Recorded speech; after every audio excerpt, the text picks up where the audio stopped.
Bonjour à tous et bienvenue dans cette vidéo explicative sur comment faire un tableau d'amortissement dans LibreOffice.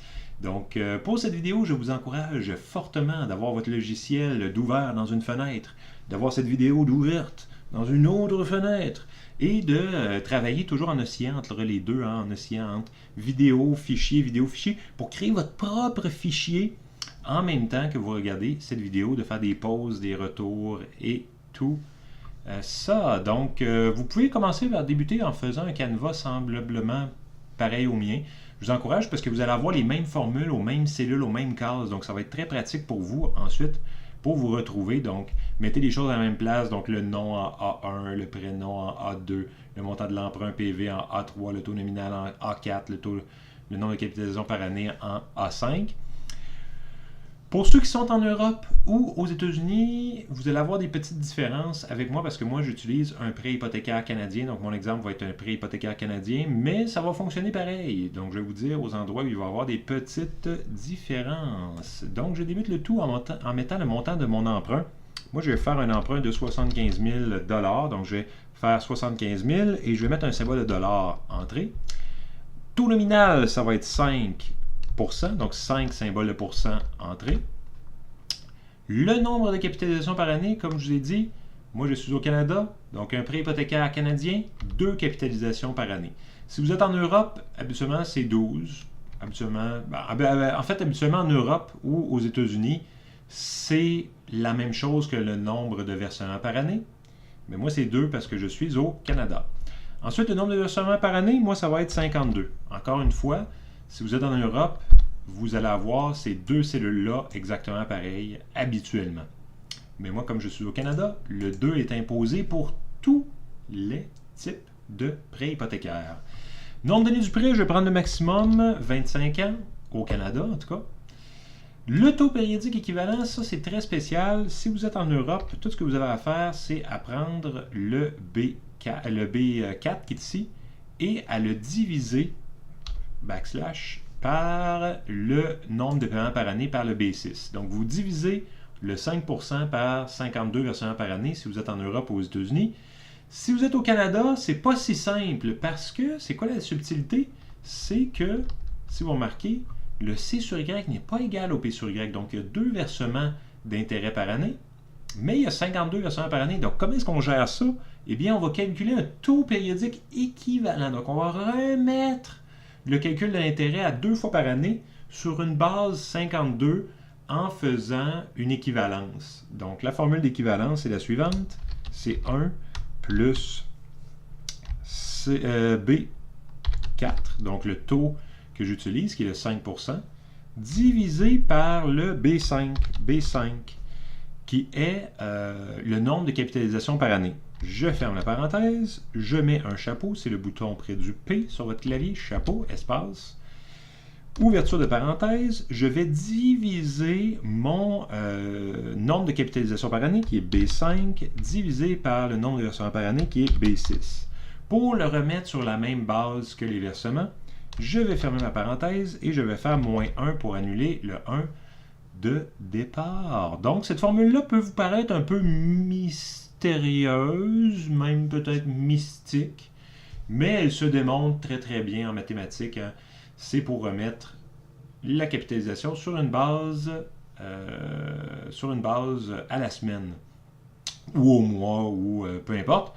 Si vous êtes en Europe, vous pouvez l'utiliser, ça ne va rien changer. Ça ne va absolument rien changer. Si vous utilisez exactement la même formule que moi, vous allez juste mettre le C sur Y égale au P sur Y, ça va fonctionner. C'est la formule qui marche toujours, en fait. On fait Entrée, et vous voyez que le taux périodique équivalent est de 0,0000950166166991178. C'est le taux qui va être chargé à chacun de mes versements. Donc ça, c'est très très beau. Je suis prêt maintenant pour faire calculer le versement périodique, le PMT, sur votre calculatrice par le logiciel. Pour ce faire, il faut faire égal VPM. VPM parce que je suis en français. Si vous êtes en anglais, ça va être PMT. Ouverture de parenthèse. La première chose qu'on nous demande, c'est d'entrer le taux. Le taux qu'on va utiliser, c'est le taux qu'on vient de calculer. Donc, B8. On entre le B8, point virgule. Le nombre de paiements maintenant, le nombre de paiements, ça va être le nombre de paiements par année, donc B6, multiplié, donc étoile, par le nombre d'années du prêt, B7. Donc c'est B6 étoile B7, donc c'est 52 fois 25, ça va être 1300. Point virgule. Maintenant, qu'est-ce qu'on nous demande d'entrer? C'est le VA, qui est la valeur actuelle, donc qui est le montant de l'emprunt d'origine. Donc ça va être le B3. Point virgule. Maintenant, on veut entrer la valeur finale, qui devrait être 0 parce qu'on veut rembourser au complet notre prêt. Et finalement, on veut savoir quel type de prêt ça va être. Est-ce que ça va être des versements en début de période ou des versements en fin de période? Moi, dans mon cas, c'est en fin de période, donc je mets 0. Fermeture de parenthèse, Enter. Et là, vous voyez le montant de 100$ et 50 sous. Vous pouvez d'ailleurs le vérifier avec votre calculatrice financière et vous allez arriver exactement au même montant. Moi, comme je veux faire un tableau d'amortissement, j'aimerais que ce montant-là soit positif et non négatif, parce que vous remarquez que les montants en rouge dans le logiciel sont des montants négatifs. Donc, je vais cliquer dessus et je vais aller mettre un moins devant le V ici, là en haut. Je vais mettre un moins, et je vais faire Entrée. Et là, maintenant, mon montant est positif. Tout ce qu'il me reste à faire, c'est remplir mon tableau d'amortissement. Donc, je vais mettre mes numéros. Je vais commencer avec 0. Ensuite, je vais mettre 1, 2, 3, 4, 5, 6, 7, 8, jusqu'à 1300. Ça va être très très long si j'utilise cette technique-là. Technique que je n'utiliserai pas. Je n'utiliserai pas cette technique-là. Je vais effacer ça. Parce que je n'ai pas le goût de mettre tous mes numéros jusqu'à 1300. Donc, ce que je vais faire, plutôt que de faire ça, c'est que je vais effacer qu'est-ce qui est ici. J'efface. Et après le numéro 0, ce que je vais faire, c'est que je vais marquer égal le précédent, qui est B12, plus 1. Donc, je fais précédent plus 1, B12 plus 1, ça va me faire 1. Là, vous allez me dire, c'est aussi long. Non, parce que maintenant, je peux recliquer sur la case où j'ai entré la formule, aller sélectionner le petit carré en bas à droite, faire clic gauche, garder mon clic gauche enfoncé et descendre, draguer vers le bas, descendre ma souris avec le clic gauche enfoncé. Vous voyez, qu'est-ce que ça fait? Ça fait un espèce de rectangle mauve. Et si je le lâche, admettons à B23, ça vient de transmettre ma formule aux autres cellules. C'est joli. Donc, ce que je vais faire, c'est que je vais transmettre cette formule-là jusqu'en bas, jusqu'à 1300. Jusqu'à ce que j'ai 1300. Je peux arrêter ici, là. Mais vous allez voir, je ne serai pas rendu, parce que regardez, ici, j'étais à 564, donc moi, j'étais à 552. Je descends. Je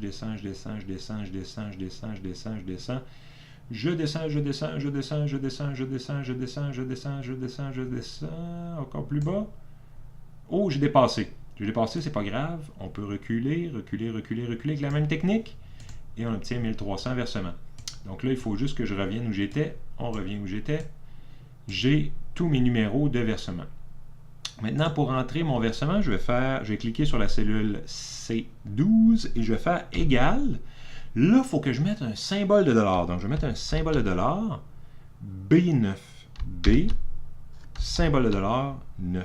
Remarquez que là, j'ai symbole de dollar, B, symbole de dollar 9. Si vous mettez juste B9, ça ne fonctionnera pas. Pourquoi? Parce que je veux que mon versement soit une valeur fixée à 100$ et 50 sous.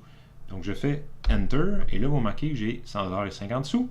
Je vais faire la même technique que pour les numéros de versement. Je vais cliquer dessus, sélectionner le petit carré en bas à droite et descendre jusqu'à 1300. Jusqu'à 1300. Désolé pour le son. Pour ceux qui n'ont pas aimé le son que ça a fait, malheureusement, je m'excuse. Je remonte en haut. Et là, maintenant, tous mes versements sont à 100$ et 50 sous. Oh, là, j'ai une erreur dans mon calcul, parce que regardez, le versement numéro 0, ça ne devrait pas être 150 sous, ça devrait être nul. Parce que vous remarquez que je me suis mis un versement numéro 0, donc lui, je l'efface.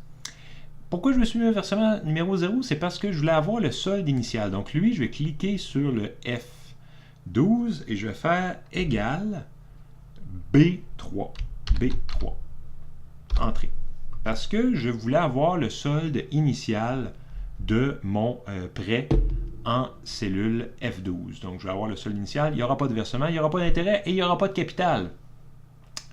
Par contre, à mon premier versement, oui, je vais rembourser des intérêts. Et quels intérêts je vais rembourser? Bien, ça va être égal au taux que je vais charger, qui est le taux périodique équivalent, multiplié par le solde, multiplié par la dette. Donc ça, c'est le taux qui va être réellement chargé à chacun de mes 52 versements par année, multiplié par le montant de la dette. Et là, je vais faire Entrée. Donc, il va être versé 71,26 en intérêt à mon premier versement. Le capital qui va être remboursé, bien, ça va tout simplement être égal à C13. C13 qui est le montant du versement de 5,50, soustrait des intérêts que ça coûte des 13. Entrée. Donc, je vais rembourser 29,24. Je vais payer 71,26 en intérêt pour un total de 100$ et 50 sous. Le solde résiduel va être égal à solde précédent, F12, soustrait de qu'est-ce que j'ai remboursé. Donc 21,24. Donc E13. Entrée. Et j'ai soustrait de mon 75 000 un montant de 29,24.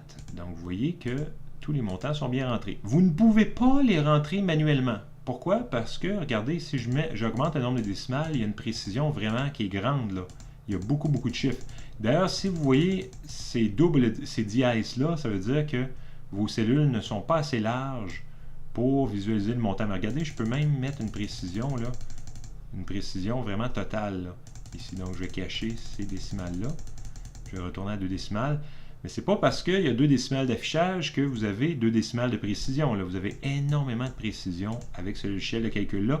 Donc, c'est très important en cellule D13 d'avoir la formule B8 fois F12, en cellule E13 d'avoir C13 moins D13, et en cellule F13 d'avoir F12 moins E13. Maintenant que vous avez rentré les formules à ces 3 cellules-là, vous pouvez les sélectionner tout ensemble, comme ceci, en gardant appuyé le clic gauche, et là vous voyez le fameux petit carré magique en bas à droite que vous allez sélectionner clic gauche et descendre jusqu'au versement 1300. Versement 1300, est-ce que tu approches? Le voici, et voilà. Et là, vous vont marquer valeur. Ça va probablement vous arriver, vous aussi, d'avoir ça d'affiché. Qu'est-ce que ça veut dire, ce valeur-là? Ça veut dire qu'il y a une erreur dans votre formule. Et l'erreur que j'ai faite, tout simplement, dans ma formule, c'est de ne pas garder fixe le B8. Quand vous ne gardez pas fixe une valeur, c'est ce qui se passe, malheureusement. Donc, je n'ai pas gardé fixe mon B8. Donc, pour le garder fixe, je vais mettre un symbole de dollar ici et un symbole de dollar là. Donc, un symbole de dollar avant le B, un symbole de dollar avant le 8.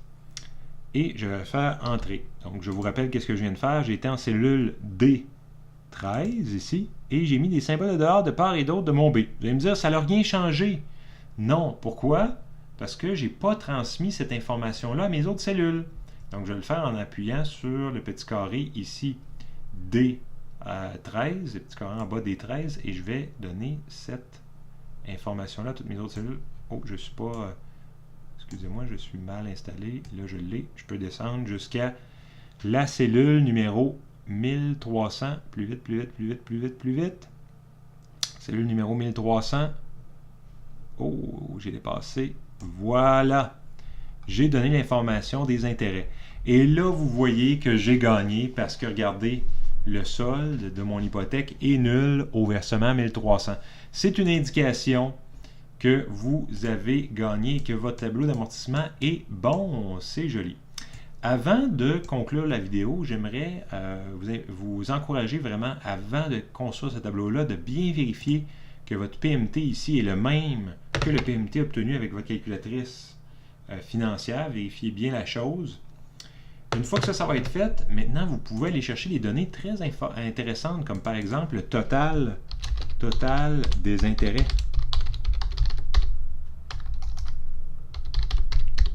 Total des intérêts qui se calcule vraiment facilement à partir de ce tableau-là. Parce que vous avez juste à faire égal, somme, ouverture de parenthèse. Une fois que vous avez fait égal somme, bien là, vous sélectionnez la première cellule, qui va être la cellule DDD13. Vous la sélectionnez et vous gardez enfoncé jusqu'où vous voulez calculer la somme Donc, je descends jusqu'à la cellule. Jusqu'à la cellule en gardant enfoncé. D1312. Je lâche. Et là, si on remonte en haut, à où est-ce qu'on était, on monte en haut, on voit que ça fait la somme de D13 à D1312. Vous pouvez le rentrer à la main comme ça si vous voulez également. On fait Enter et on a la somme totale des intérêts que ça va nous coûter pour rembourser cette hypothèque-là de 75 000 à un taux de 5 %. On peut faire également la totale du capital remboursé. On fait somme, ouverture de parenthèse, on sélectionne toutes les cellules de capital et bon, vous allez me dire, c'est pas une donnée très intéressante à calculer, mais vous allez voir, ça nous permet de nous vérifier que notre tableau est bien correct.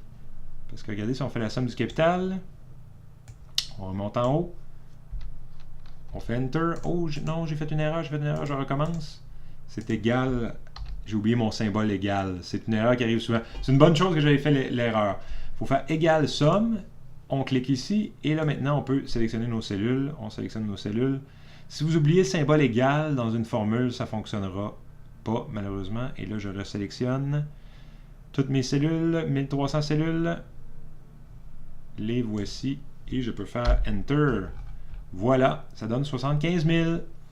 Pourquoi? Parce que c'est un emprunt de 75 000, donc j'ai remboursé au total 75 000 $. Eh bien, et voilà, vous savez comment créer votre tableau d'amortissement dans LibreOffice. J'espère que vous avez aimé cette vidéo. N'oubliez pas de vous abonner si jamais vous voulez plus de vidéos dans LibreOffice et également de me laisser un j'aime. Merci beaucoup pour votre écoute et à la prochaine!